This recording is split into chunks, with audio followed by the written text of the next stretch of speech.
Today we are covering the fiduciary duties for the Texas real estate exam. These duties are the absolute bedrock of your relationship with a client, and the exam will hit this topic hard. To easily remember your core duties, use the mnemonic OLD CAR: obedience, loyalty, disclosure, confidentiality, accounting, and reasonable care. Let's break down what each means from an exam perspective. First is obedience. You must obey all lawful instructions from your client. The exam will try to trap you here with the word lawful. If a seller instructs you to hide a known material defect, like a cracked foundation, you must refuse.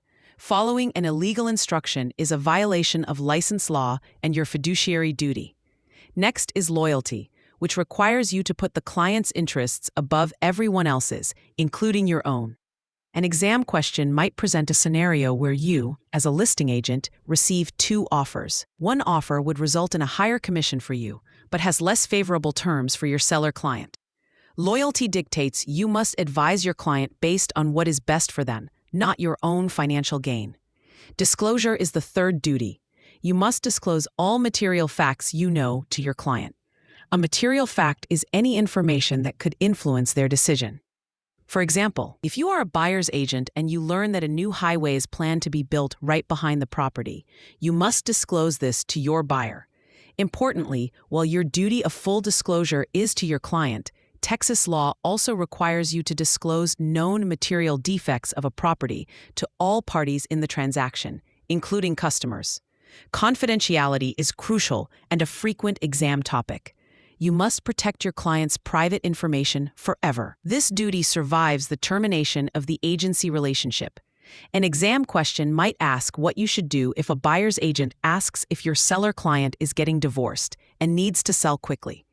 You cannot disclose this motivational information without your client's explicit permission.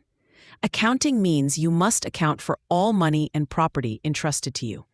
This primarily relates to handling earnest money and other trust funds. Commingling, which is mixing client funds with your own personal or business funds, is strictly prohibited and a major violation. The exam will test your understanding of the proper handling of these funds according to the contract and TREC rules. Finally, there's reasonable care. You are expected to use your skills and expertise competently.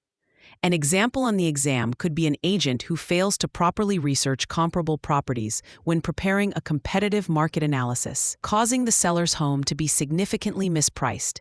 Breaching any of these OLD CAR duties can lead to severe consequences, including license suspension or revocation by the Texas Real Estate Commission, civil lawsuits for damages, and forfeiture of your commission.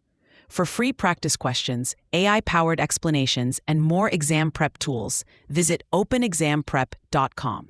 That's openexamprep, all one word, .com.